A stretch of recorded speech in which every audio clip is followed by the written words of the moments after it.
What's happening, Unlimited fam? Welcome back to the channel. Skitty and I are ready to give you our joint reaction of the X-Men 97 conclusion. Yes, yes. Yeah, all right now, y'all. Listen, the season wrapped up on Wednesday, right, Skitty? So it's been out for a while. But in our joint reaction, we want to give you our perspective on the show because off the bat, I'm gonna tell you right now, we were kind of skeptic at first. I know Skitty did a video a while back, but then the Right. episodes rolled in. They released once a week, and the first couple episodes definitely had you intrigued.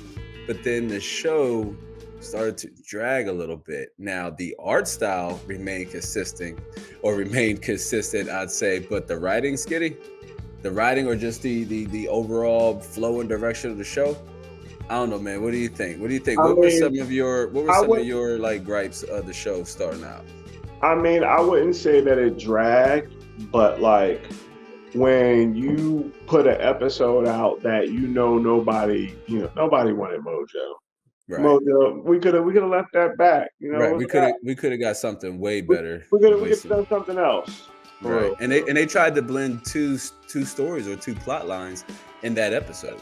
I mean, it is what it is. But like, thank God, Future Jubilee was on that episode. Right, You know, that was a little that was a different. plus. You know what I'm Right, saying? Sunspot, of course, and even Jubilee evolving as a character on that show. You know what I mean? right. So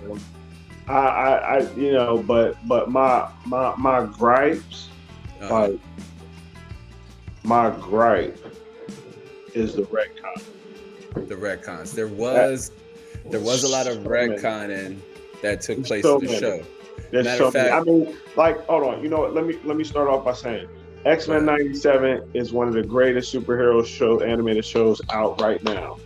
Hands Period. down. Hands I mean, down. yeah, And period. we're Yeah, saying that we're yeah. not, dissing it, but we're not going to act like it was perfect. Right. You know what Yeah. I No, mean? definitely, without a doubt.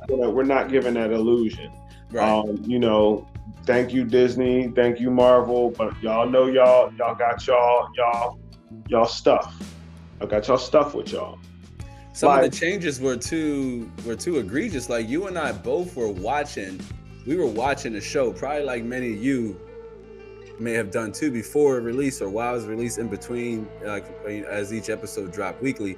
right, But right. I stopped watching once they broke continuity with Madeline Pryor, and on top of that, with the way they retcon Cable's backstory as well, and just other small minor changes they made. I also didn't really care for the overarching main villain, Bastion, but I think Magneto being the real true villain of the show remained, true in form, especially towards the end of the series of the show. Now there were about at least, hands Mhm. down, man, at least 3 to 4 episodes that were just straight fire. In fact, Oh I yeah. would argue that the last maybe Oh, 6 episodes of the show hands is down. straight fire. I You mean, know I'm what I gonna be. mean? It's straight Here's what fire. I'm gonna say. As a fan, Uh I huh. love all the episodes. Right. Even your Mojo All Joe ones that you was I just mean, sculpting. like I said, with Jubilee, when she's flying, future Jubilee flying and doing the buzzsaw stuff, like, Right. and then Jubilee doing the buzzsaw on Bastion's wing. You know what I'm That was saying? Like cool. that, That that was was dope. that was fine. But what, you gonna kill me with the 4th of July? Like, they're saying, here's what was funny to me. It was like Marvel was telling people about what episodes to go back and watch, Right. They but sure was. like, and we said it was going to be spoilers. So if you haven't watched the last episode, you need to get on it. 'Cause I'm about to drop something big. Oh boy. Um, how's Apocalypse alive? Like, he was wiped out of existence. He was Not sh- on Beyond Good and Evil. Again, Beyond Good and Evil, the episodes back on the original show, because I literally, not today, but yesterday, when we was uh-huh. talking, I was Uh-huh. watching that shit. I was Right, right. watching it, and Xavier, because what happened was, at first I thought it was Apocalypse 12, but I was like, no, it's different Right. because on Apocalypse 12 he kidnapped not just telepaths, but all other like strong mutants. Right, but So he could merge into somebody's body. But on Beyond Good and Evil, it wasn't too. I didn't watch it fully. but see, here's the thing though, because we were just mentioning how they're retconning things. Yeah, So yeah, yeah. saying like, why is Apocalypse alive? I mean, we know they're changing things. We've seen it happen and occur. That they But made, y'all said he doesn't exist in time, and I'm like, what? And I feel, and this is again, I know a few people, maybe a lot of the X-Men '97 community, we can agree. Like, I'm kind of disappointed that they didn't take the Onslaught route. You know what I mean? Kind I'm of not disappointed. sure. I don't know if you can speak for behalf of the entire I didn't X-Men say the entire. 97 I said community, most. I said because most. I said I don't most. see why the Onslaught story was necessary in one when Xavier had just got back. Like, we haven't even processed that fully until he came back in the middle of a major conflict where Magneto. We'll save some spoilers. We'll try to save any spoilers Right. where we can, but he did come back in a time where things were kind of going crazy and chaotic. So they haven't even had a chance to process that. And for real, to think somebody's dead on somebody's magnitude like Professor X, and then he just comes back. That's just not something you just be like, oh, hey, Professor X is back. Like, he went away. You just ain't know if he's coming Exactly. back. Like, Exactly. No, y'all I feel you, perceive, but y'all all perceived him to be dead. And Onslaught, for real, is so OP'd. It's hard to imagine in a show format where they can even write a compelling plot line around it, because they could I barely mean, I they could mean, barely do it with Apocalypse, and they barely was able to do it with Bastion, I because mean, they bought Apocalypse back. right. But we have to see the how, and we have to see what they changed that brought us to there, though. I mean, What got us there. I again, I feel you. I feel you what you're saying, but like, I definitely would have loved to see Onslaught. But I mean, now, here's what I will say though: the possibilities of like what season two will entail just like opened up grand, especially with Captain America making the decision to, agree to bomb Asteroid M. I Like, mean, it was a collective, all the people in it the was room. collective, but It like, was a collective decision, but but he kind of endorsed Kelly it. was still hesitant, and then that's when Captain America says something, and then that's when Kelly was like, all right, fuck it, Yeah, like, and let's go. that's within Captain America's baseline. We could see Right. him like doing that to save more But people. he was hurt. But see, it was like, wow. I was like, they could like do like a quick X-Men versus Avengers type situation on there. And then That would be too soon.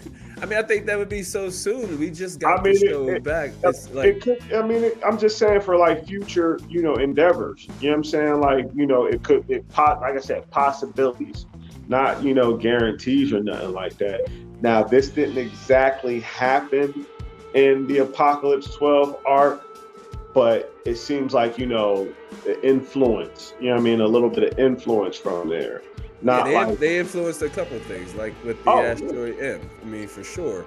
Oh, I mean, yeah. they Yeah. influenced a couple of things, but trying to track back to again the show, heading back to just like the things that made the show great, like not even going off of projections and possibilities. Like, we know for hands down, the events that took place in the show does set up a lot of possibilities. I Right. mean, the events that took place at the end, Magneto has to have some kind of ramifications for what he did, even when Oh, they come off back rip. from where they all went.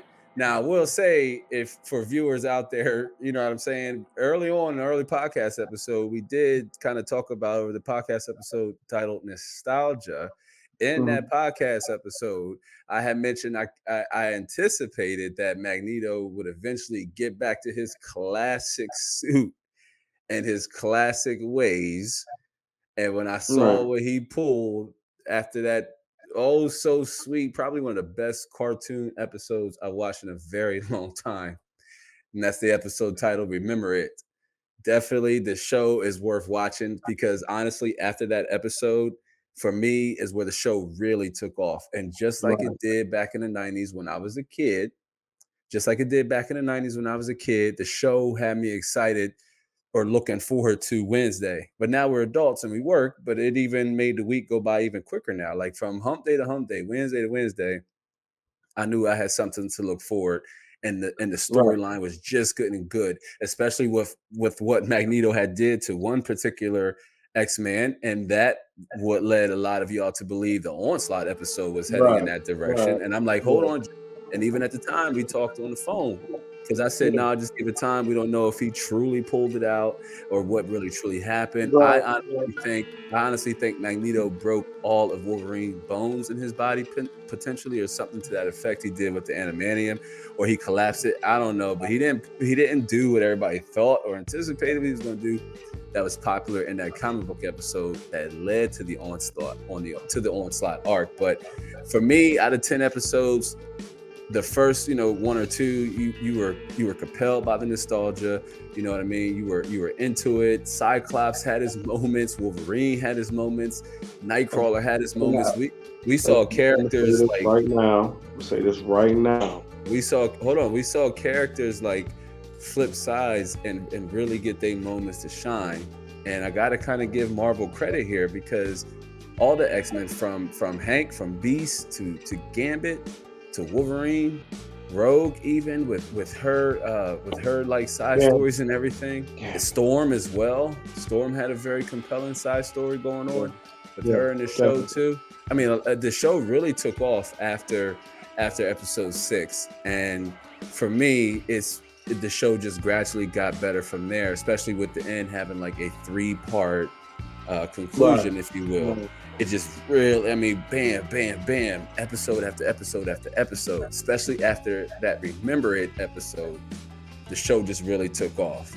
Minus the retcons, at times I felt the writing was just too cringe or it just wasn't doing it for me.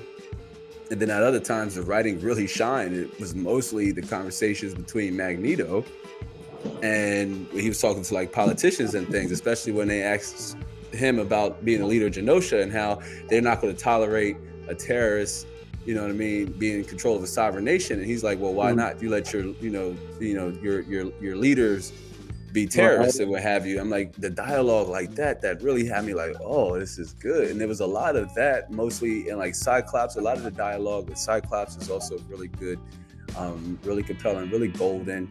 But the retcons definitely threw me off a little bit. The Mojo Jojo episodes just weren't for me. hold And on, hold on, honestly, hold on, man. I honestly kind of just casually You gotta watched them. stop disrespecting one of the greatest villains of all time, dog. Like, keep on saying Mojo Jojo, man. Mojo Jojo was the man, dog.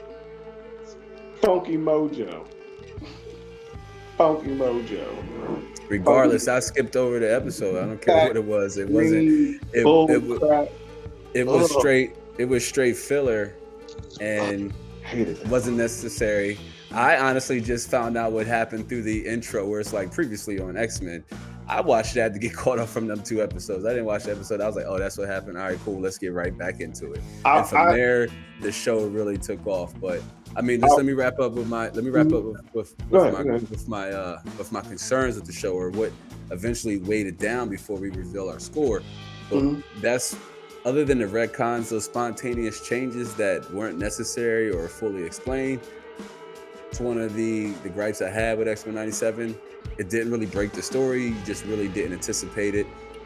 I will say the cameos throughout the show, especially towards the end, get super crazy. We're not going to really spoil them Yes. for you, but you will see some familiar faces and some you may not have anticipated seeing in the show, and even ones that got you hyped. Because for real, I'm more along the lines of I want to see a cinematic cartoon universe, since they have all the Bruh, characters and they can bruh, I do it mean, without dog, they can do it without expiring contracts and it's things. it's it's all over the internet. It's all over the internet. Like, Regardless, but we don't want to spoil it for them. That don't mean people seen it though. But there are a lot of spoilers in the show. alright. But we're not going to name them all. I mean, we don't have to drop all the spoilers. I mean, the when you said shared universe, you know what I'm saying? Like, That's why I said you're going to see faces you're familiar, and then faces you may not have also anticipated. And Morph actually does some cool things through cameos as well. Right. So the fact that he can morph into those characters, we know they're out there in that universe. Mm-hmm. All right. Mm-hmm. But the one thing the cartoon show or the animation department didn't got to worry about is expiring contracts and and likenesses and things like that. But Right. other than that, I mean, the show remained consistent with its art style, especially as the show, as they release each episode, the art style just got better and better.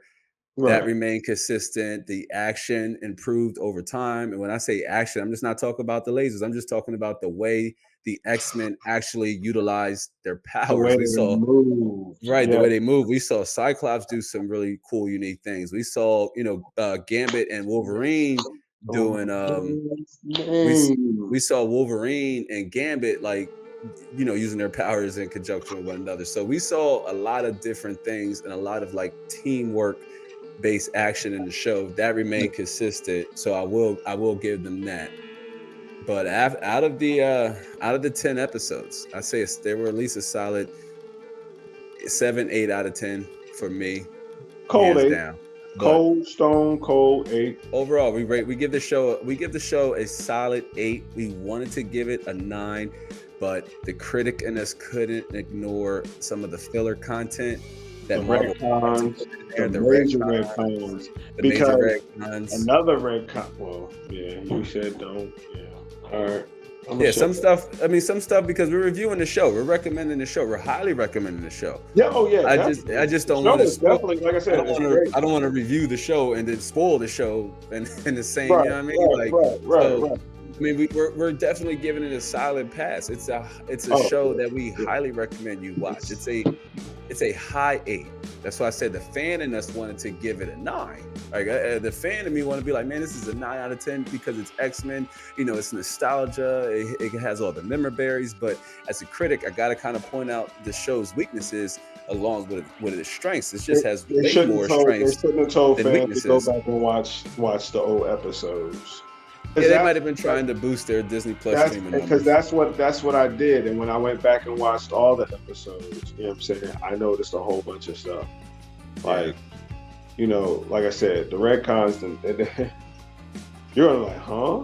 Like that. So again, Yeah. like I said, But again, their idea is to introduce this show to a younger, newer audience. So right. that could also be a possibility. But other than that, that is our unlimited joint reaction review. Right. Again, we give the show a solid 8, 8.5, and we don't really like decimals, so we try to avoid them. But we give it a solid 8, like Skitty's highlighting there. Definitely a solid 8. Definitely recommend you watch it, especially if you did not grow up with this show and you're new to the whole comic book scene, and you likely didn't pick up a comic book in the last 5 to 8 years. Me and Skitty here at Unlimited, we're gonna give it a solid pass. We're gonna give it a solid pass. Yeah, love it. Animation is on point. Yes, definitely. Story is I guess it's for that world. Right. If not for the retcons, it would have been perfect. It would have been definitely perfect. But yeah, those changes are hard to ignore. So, right. But it does leave open a lot of different possibilities for a potential connected cartoon animation universe. Hopefully, we'll see.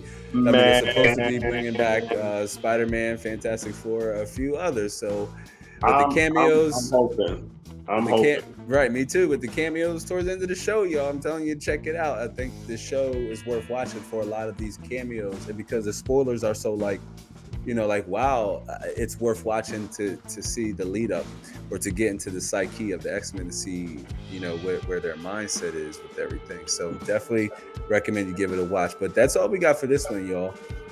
Head down in the description box below for more podcast episodes. If you haven't yet, do be sure to hit the subscribe button for us down there below. So also hit the like button for us here on this video. But that's all I got for this one, Skitty. If you got anything else to add, brother. I mean, like I said, X-Men 97, great. You know what I'm saying, hopefully we do get a little shared universe like we did back in the 90s, a couple episodes. Because remember, the X-Men was on Spider-Man for a few episodes. He went to the to talk about his mutation that was going on. So So yeah, Yeah, I again, mean, it could be a few other stuff that's going on, but yeah, you know, a lot of possibilities. a lot of possibilities. A lot of All right. possibilities. Well, that's all we got for this one, y'all. We do hope to catch you all in the next one. So until then, be easy. Lab here. Skitty, Peace deuces. out, y'all.